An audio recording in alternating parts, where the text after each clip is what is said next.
Hello, everybody. I am Miss Monica. I'm a children's instructor from the Glenwood branch of the Howard County Library System. I'm here today with another episode of STEAM Saturday. STEAM Saturdays are classes that we learn about science, technology, engineering, art, and mathematics with fun activities that you can do from home. So just a reminder, this class is pre-recorded, so anytime you want to pause it and grab your materials, or you just need to rewatch something, you can, which is really nice. So today, where I'm at, when I'm recording this, it's super cold and it's snowing. And one thing I love to have during a snowy day is hot cocoa. I don't know who else likes hot cocoa, but it is so tasty and delicious.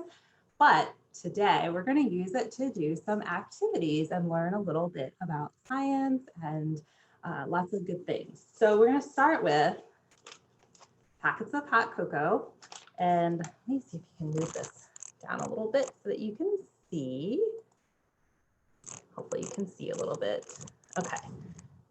So we have some different jars, and they have different temperatures of water. So this one has ice cold water. This one has room temperature water. And this one I'm going to pour in a minute hot water. So with the hot water, if you do this experiment at home, have a parent or grown-up help you with this. I just happen to have pre-boiled some water, so I'm going to pour that in there. And I noticed that the hot cocoa instructions on the box always says to mix with hot water.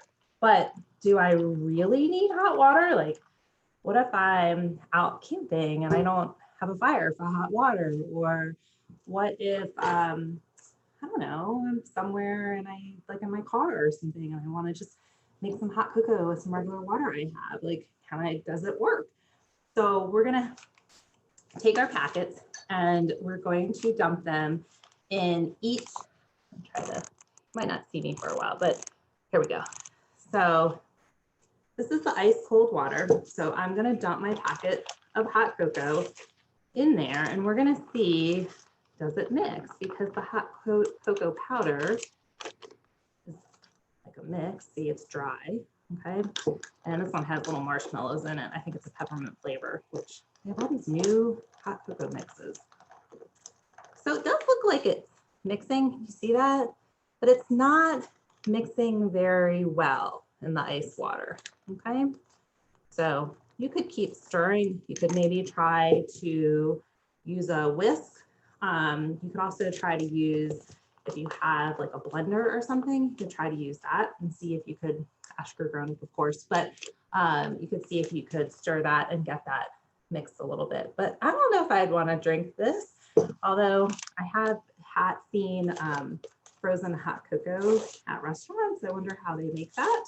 You could experiment a little bit and try to do that. So this is room temperature water. So we're going to pour that in there. And we're going to try to stir this. I'm going to see what happens. Okay, so this one looks like it's mixing a little better. It's not all the way mixed up, but it's a lot better. You can see. Okay, you see the top. So it's a little bit chunky, I guess. Not as bad as that one. Okay, so now let's try what the instructions say. So when you're in the kitchen, it's always fun to test things and see, you know, if you need to follow the directions. Some people cook without recipes and just try new things, and sometimes they discover really neat things, so, and ways to make things. Okay, so I can see right away, this is kind of bubbling, and it looks like it's even mixing without me stirring. And yes, I don't even have to stir this as much, and I can see that it's mixing. Well, that looks really good. So, and on these, I can definitely tell that there's peppermint, looks like peppermint marshmallows. And you can see that looks like hot cocoa. So you can see the difference between that and the room temperature, and then between the ice. Okay, I think I will save this one for later and drink that one later. So that's a great experiment that you can do at different water temperatures and how your hot cocoa mixes.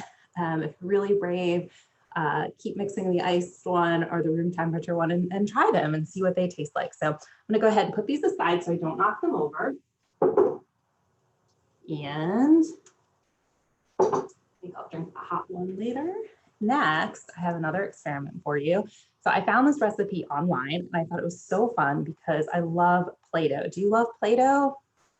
It comes in all different colors and it's just super fun, but you don't have to go to the store to make Play-Doh. You can make it in your own kitchen. Just ask your grown-up before you start using ingredients in your pantry, but this is all common ingredients.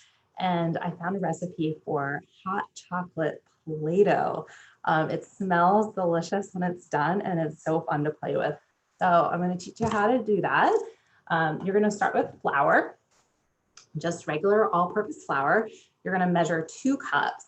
I had my measuring cup out. If you listened to our class last time, we learned about measuring dry ingredients and liquid ingredients, and you just use your 1 cup there and put your 2 cups of flour in there. The next thing you're going to need for your hot cocoa Play-Doh is you're going to need the standard hot cocoa mix. It doesn't have to be anything fancy. I have the ones that come in a little packet like that, just like that, the Swiss Miss brand.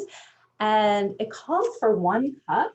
I did this before because I wanted to make sure it turned out before I showed it to you. And it takes 1 cup is equal to 4 of these little packets. So if you're using these same packets, just use 4 and put them in with your flour. It's the same. You don't even have to get out your measuring cup. Super easy. So looks like we had a hot cocoa party in my kitchen because there are so many now packets open of hot cocoa. How fun would that be? So especially it's snowing today where I'm at when I'm recording this. It's great to have a little hot cocoa day. I'm going to dump all those in there. I can smell them already. What do you think it smells like?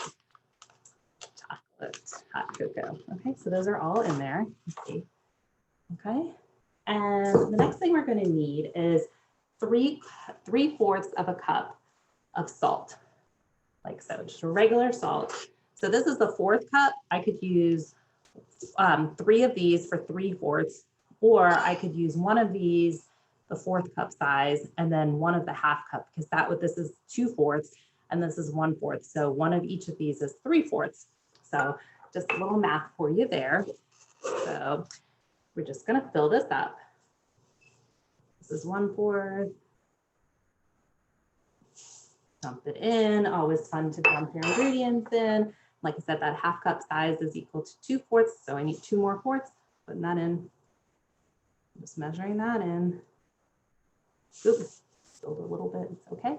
So we're going to go ahead and put that in. The next thing we're going to need is 1 cup of baking soda.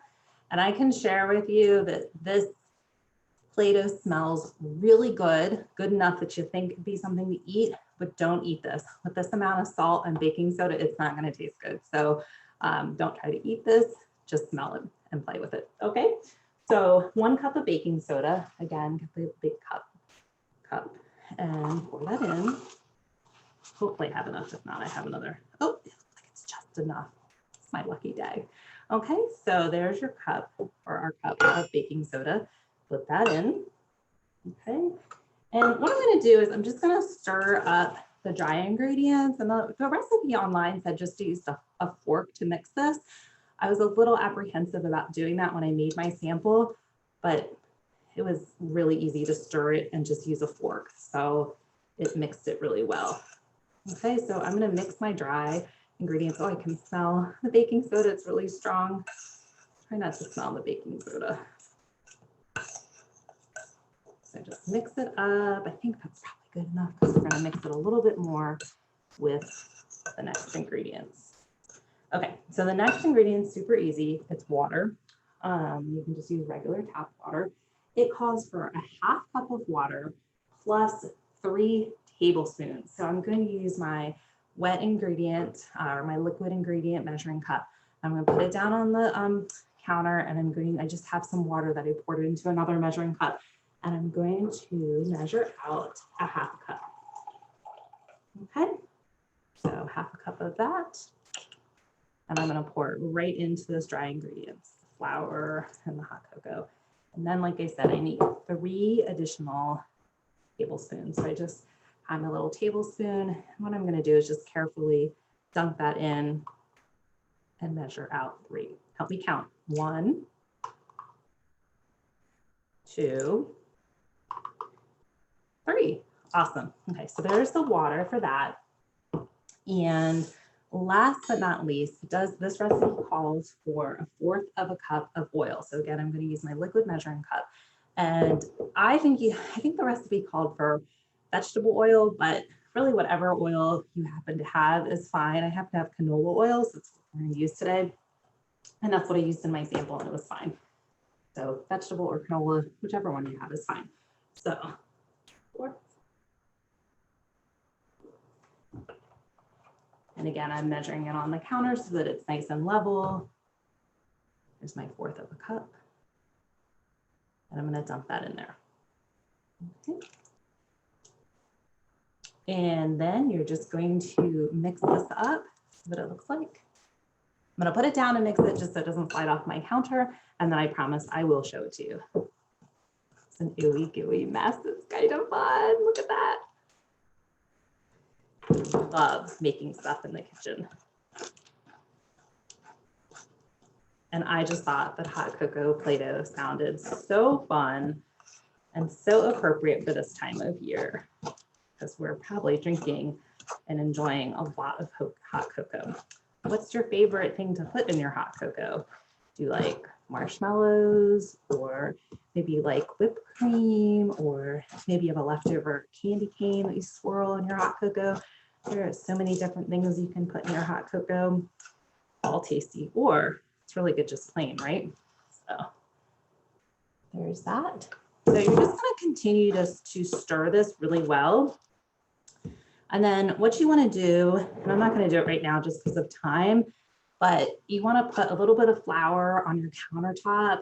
I usually cover my countertop with a little bit of wax paper or parchment paper taped down, just so I don't make a mess out of my countertops, especially with this has the cocoa. I don't want it to stain my countertops, but it's up to you. Just ask your grown up. Also, it makes cleanup really easy to do that. But you're gonna put a little bit of flour on your surface, and you're gonna dump this out, and you're gonna knead it. Kneading is just using this motion to continue to mix it up and just make it nice and conformed. So you can see this is really coming together. Like I said, I was very surprised that all I needed was a fork in here to mix it, but really that is all you need. You can try it with a wooden spoon or a spatula, or, you know, see if it works better. Let me know if it works better, because I was really surprised about the fork thing. So there you go. Okay. So this is where I would dump it out on my counter with some flour on it. I'd also probably put a little flour on my hand initially so it just wouldn't stick. And you make it really nice. And I'm going to show you what my sample turned out. So fun. And let me just tell you, this smells so good. So there is a big ball of chocolate, hot chocolate Play-Doh. So fun, and it's so squishy. And this is really good for your hands and just to play with. And I love this Play-Doh because some Play-Dohs get really dry and they're flaky and they come apart, but this is great Play-Doh. So that is hot chocolate Play-Doh. What you can do is you could break a little piece off and you could try to make like a little mug. And if you have some like little marshmallows, you could even play with those and kind of put them in your little mug like that. Another thing to do if you're learning your letters or learning your sight words or just like different spelling words is you can roll out.